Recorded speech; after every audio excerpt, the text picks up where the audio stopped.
Hey Cam, how's it going? What's up?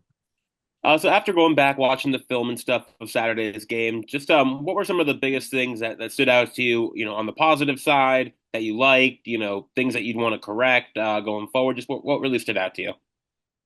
Um, I feel like on the positive side, we had a lot of misplays, especially on offense. Even myself, I had a couple of bad plays during that game. I had some bad pocket movement throughout the game. So I just got to get consistent at that. And then just all the plays that we looked out on the field, especially the third down, where we didn't get the first down. I had to end up punting. That was a play. I had bad eyes going through my progression. We had a couple drops that should have led to big plays on the outside receiver. But just overall, we left a lot of players out there on the field, and that's just something that we got to get better at for this week. Next, we'll go to Tim Reynolds of the Associated Press. Tim, go ahead. Thanks, Josh. Hey, Cam. What's Um, up? I know you're going to be happy anytime any of your guys get into the end zone, but was there maybe a little bit extra to get Cam McCormack in there, just given how amazing his story is? Yes, sir. I feel like that was the best touchdown today. Especially it being the first touchdown of the season. Everything that he had to go through physically, and mentally, throughout his journey to get here.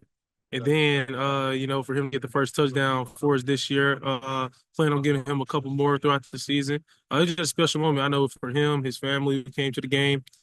And I got a chance to, finally actually hear about the full story when they played it on ESPN, like during pregame while we were at the hotel. So, it was good for him to get in the end zone, but we plan on getting him, a couple more touches throughout the year. Next, we'll go to Zuby Charles of Canesport. Zuby. What's going on, Cam? Can you see me right now? Nah. Oh, okay. Well, I was gonna two-part question. I know you have a little celebration that you do where you put one hand over your face and kind of wiggle your hands up. Just want to ask you about that, where that started from, and then I got another question after that too. I got it from my old OC. It started at Western Kentucky.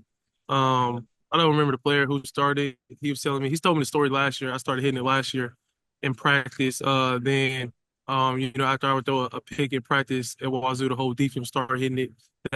I knew they messed with it. So I just brought it over here. Then they finally, they got to pick off me in practice, and the whole defense started hitting. I was like, yeah, they messed with it. So that's how it started. You have to ask him more like who the player was. I don't know his name, who started it, but I'm gonna blow it up though. And then my second question was all over social media, people were calling you like the most nonchalant quarterback and all this stuff. Just wanted to know, have you seen, all those TikToks of you and just, where does that swagger and confidence come from? Um, just really, how I was raised and how I play the game of football. And every time I play, I just play like I really want to. And coming from Wisconsin, not a lot of people get opportunity to play Power Five football. I was the first one in my high school since I think 2010. It was Sean Flannel, I believe. He went to Texas Tech. I was the first one in my high school to go straight D1 out of high school, and I have to go JUCO first or another route first. So, every time I get on the field, I just try to, play my best ability, put the team in the best situation to win. Our next question comes from Jordan McPherson of the Miami Herald. Jordan. Hey Cam, I wanted to ask you about the run game behind you, Damien Martinez and Mark Fletcher in particular, just how valuable the two of them are going to be for you guys and what that does help set you up in the passing game. Those two gonna be real valuable, especially as we get into ACC play where those games are truly the games that matter. And especially having a two-headed monster like that, even with AJ and Chris Johnson, when he starts to get more carries, it's gonna be good. And I think it's gonna be, punishing for other defenses just because you have the game plan around four legit starting running backs. But those guys they do all the heavy lifting from run into especially pass protection. Both of them did a great job in pass protection throughout the game. But they gonna continue to be a bless for us. They continue to make plays for us, and they're gonna for sure have a lot of big runs throughout the season. I know they got one of the hardest jobs on the team at running back just because the physical toll that they have to put on their body week in and week out. But I'm just grateful to have them block for me, and I'm grateful that they're good teammates, and they bring the A game every day in practice, and when it's time to turn on the lights. We'll do a few more for Cam, and we'll go to Daryl Streeter of Footballville. Daryl. Cam, how you doing? Doing good. You guys seem to be really prepared for their defense. Can you see when the defense doesn't have answers, or is it always just from play to play? You say that again? It like cut out. You guys seem really prepared for their defense. Can you tell when the defense doesn't have answers, or is it always just play to play? It's really more play to play. And a lot of our stuff, what we do right now offensively, is going to change from week to week, just based on what defense we go by. We're going to adjust routes by what defensive coverage that we're playing or how the DBs plays.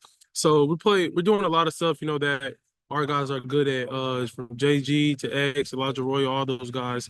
We're gonna run routes that they're good at, that they can run every route in the tree, and just try to put the ball in space. I think that was the biggest thing that Coach Dawson emphasized to me. Just put the ball in space, not really look for the downfield shot. It'll come eventually, and just take what they give you early on.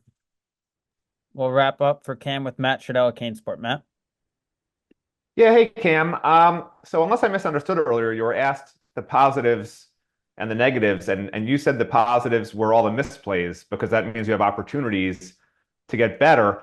I was curious with that in mind, I mean, the hype machine is like in full gear here. You're now a first round draft pick after one game. Miami's going to the playoffs after one game. Like, how do you keep not just yourself, but everyone points to you as an alpha leader? How do you keep everybody focused to make sure that, hey, we've played one game? How do you make sure that's the message?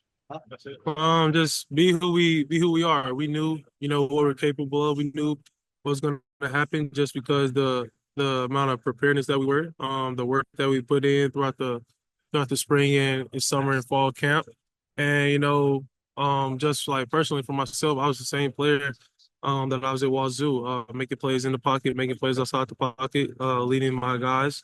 But it's just crazy, we come into a new situation in a bigger market, how everything can change. So, at the end of the day, nothing's gonna change. Nothing's gonna change for me. I'm gonna always be who I am, and I'm gonna always put the team, myself in the best situation, try to be successful.